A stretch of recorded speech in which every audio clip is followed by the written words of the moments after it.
Alright guys, Revolve Rustler here, and today I'm going to be reviewing Summerslam Saturday 2025. However, there's a few things I want to get to first. Number one, I'm wearing a Speedball Mike Bailey top today. I got it from AEW's global shop, and I just don't think I'm going to get a chance to wear it in a video again, so I thought I'd wear it here. Secondly, it's very hot in the UK at the minute. We're having like a heat wave, basically. And laptop's playing up. I'm filming this on my old laptop, so it's playing up a little bit. We're having a little bit of a heat wave over here. It's really warm, so if I look warm, I am warm. Thirdly, the lighting in this room, I'm afraid there's not really a lot I can do about it. The bulb's not great. Maybe I should get a like a cone for it to maybe make the bulb not shine as bright. And lastly, this room is a bit full at the minute. There's like a ladder and a dress and things in here. It's just being used as like a storage room until our wedding. So if it does look untidy, that's why. So SummerSlam 2025. The cards on paper look okay. Night 2 looks a lot more interesting. It's got like the TLC match which I'm really excited for. And a couple of other things. But Night 2 looks more interesting to me. I think it's got too many gimmick matches.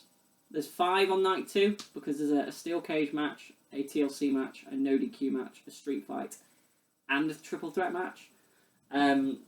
Whereas night 1 had none. It just had traditional matches, so a bit weird. So the show kicked off with about a 10-minute long opening package.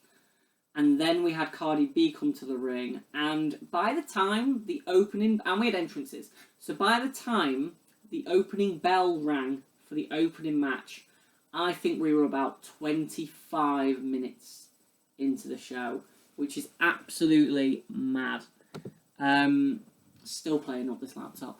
Absolutely mad. And the opening contest was Roman Reigns and Jey Uso taking on Bronson Reed and Bron Breakker.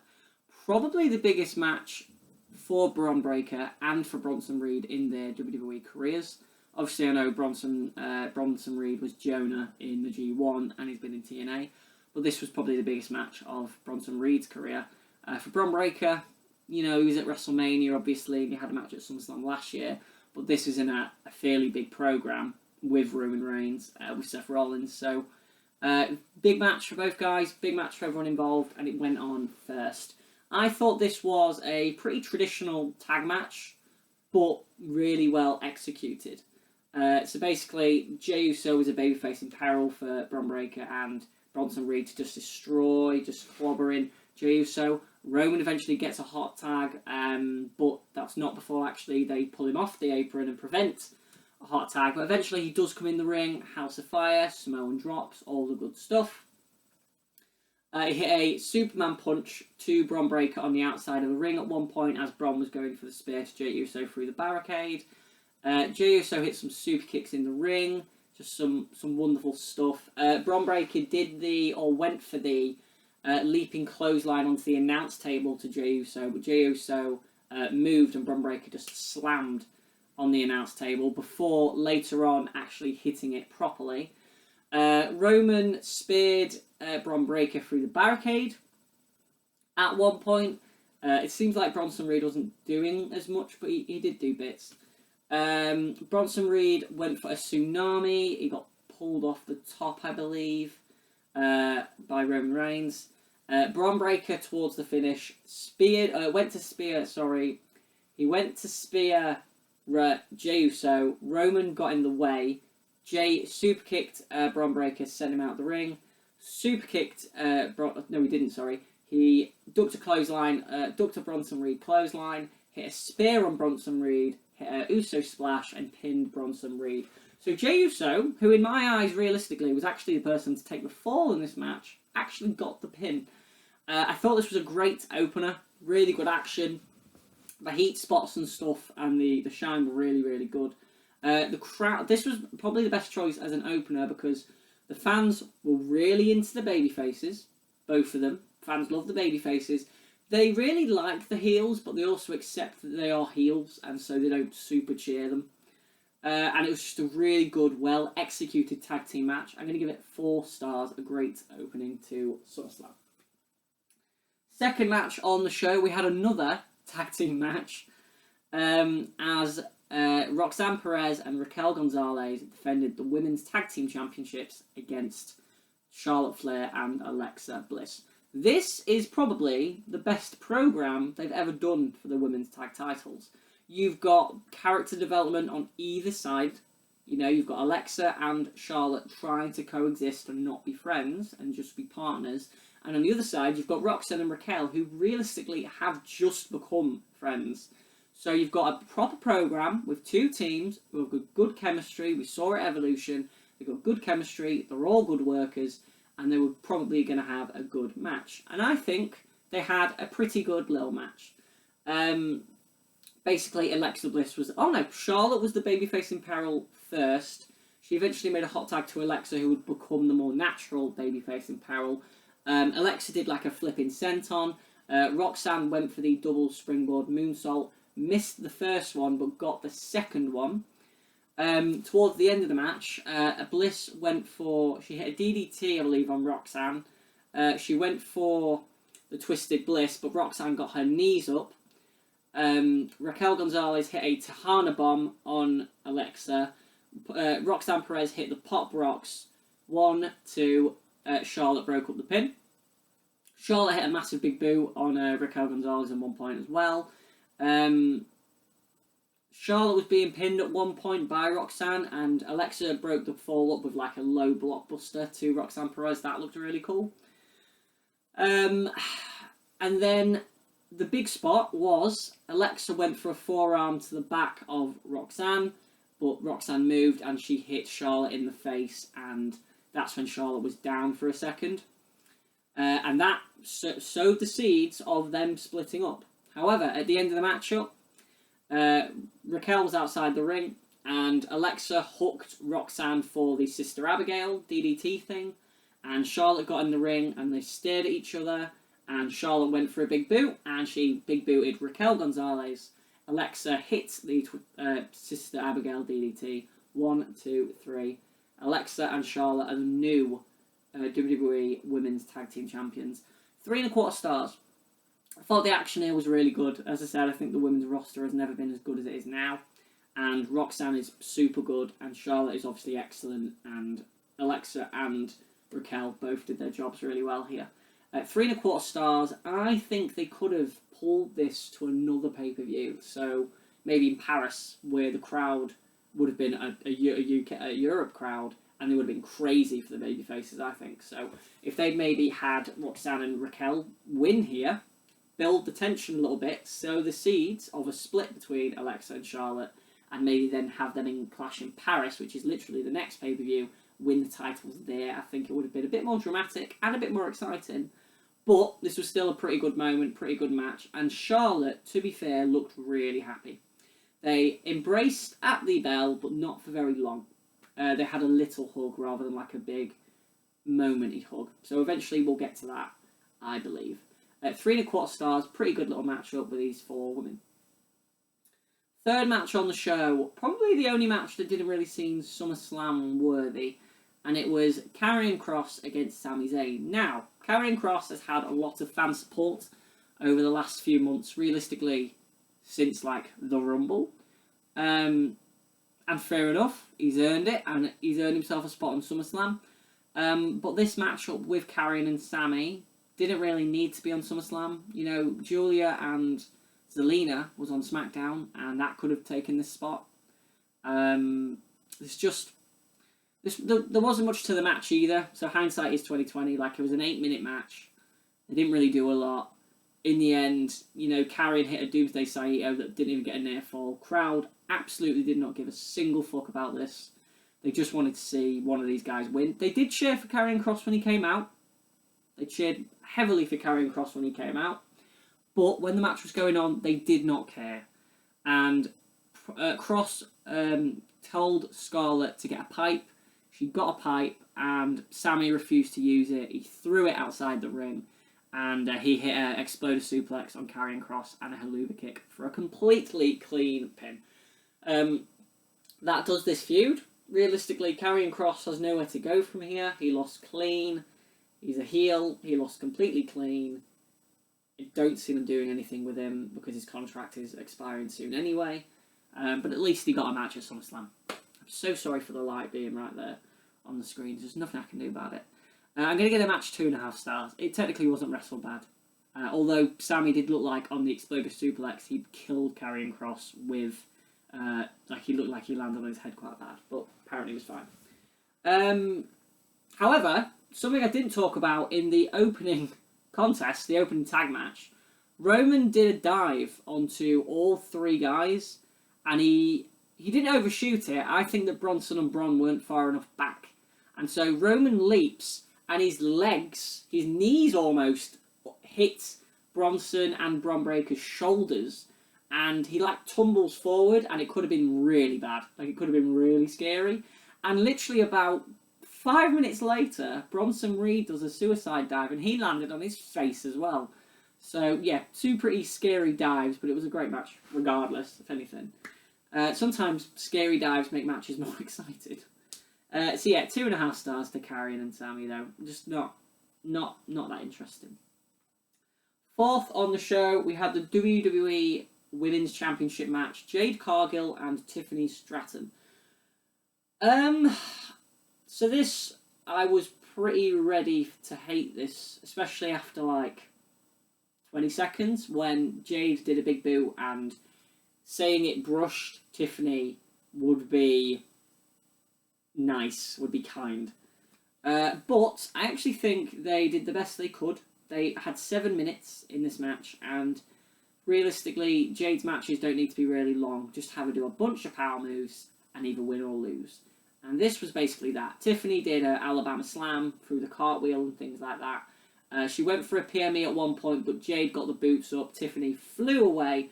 Jade hit Jaded, and unfortunately, she was overzealous and she pulled Tiffany's legs onto the ropes. And that stopped her from winning the title.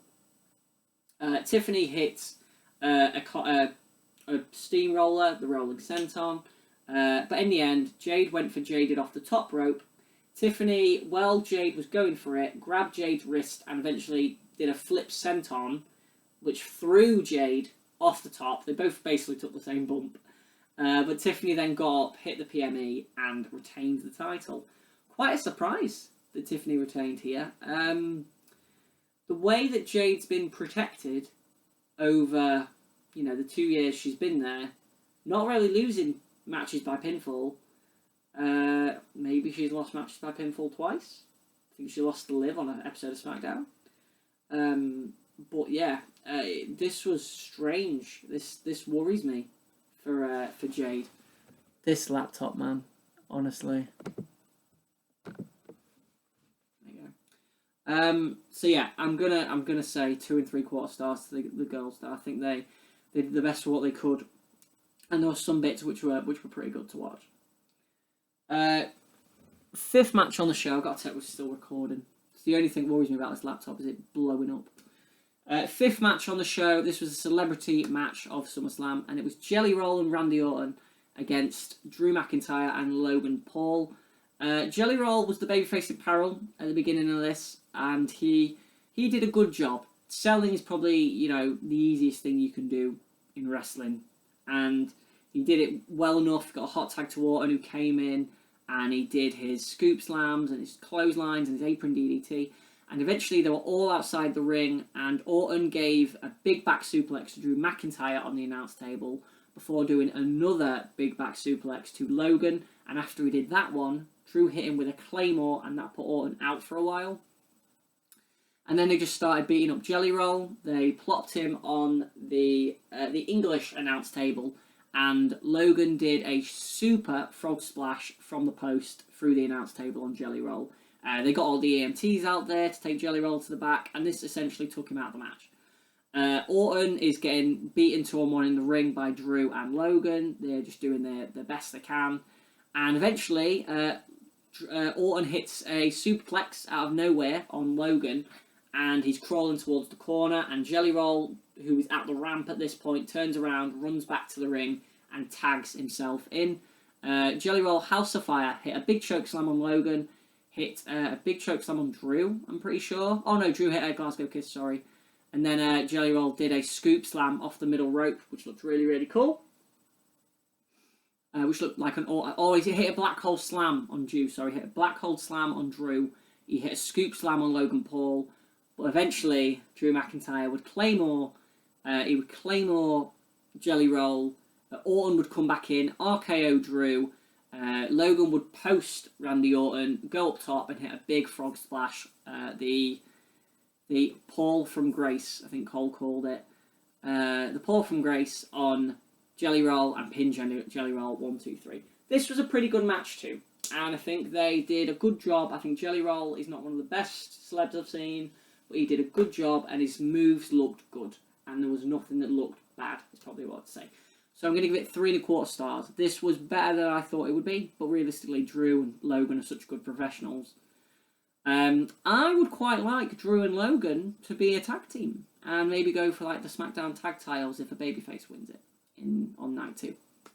So yeah, 3.25 stars. I thought this was pretty good.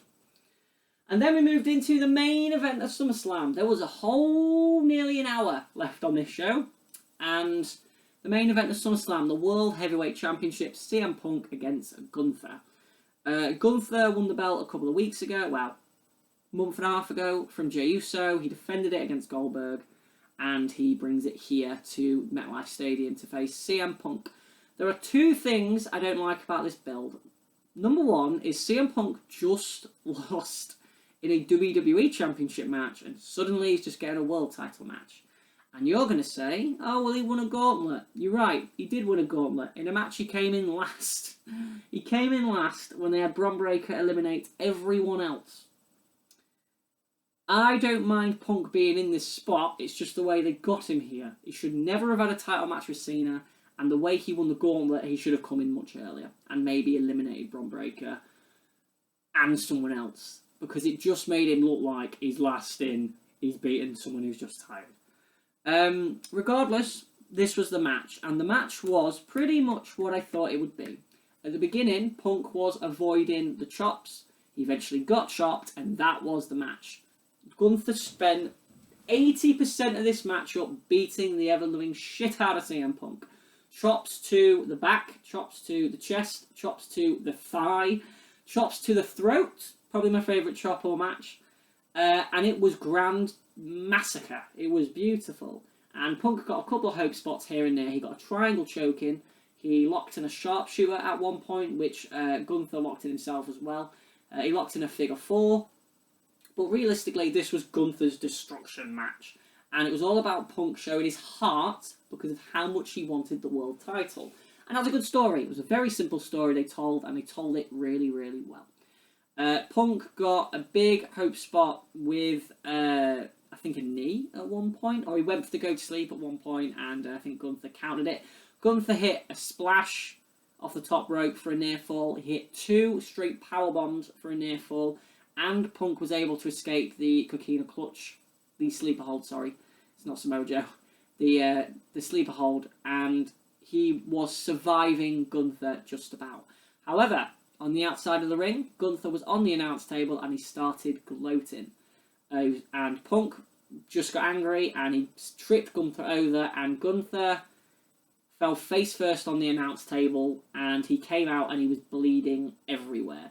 So I've listened to like 5 minutes of these this morning, and it sounds like he actually broke his nose or did something to his nose, but the actual blood on his forehead, which couldn't have come from his nose, the blood on his forehead was worked. So just so we're all clear. And the blood, so Gunther gets rolled back in the ring, and I don't know how I feel about this. Gunther was terrified by the sight of his own blood. Wade Barrett was trying to say that he couldn't see, but he very clearly could see.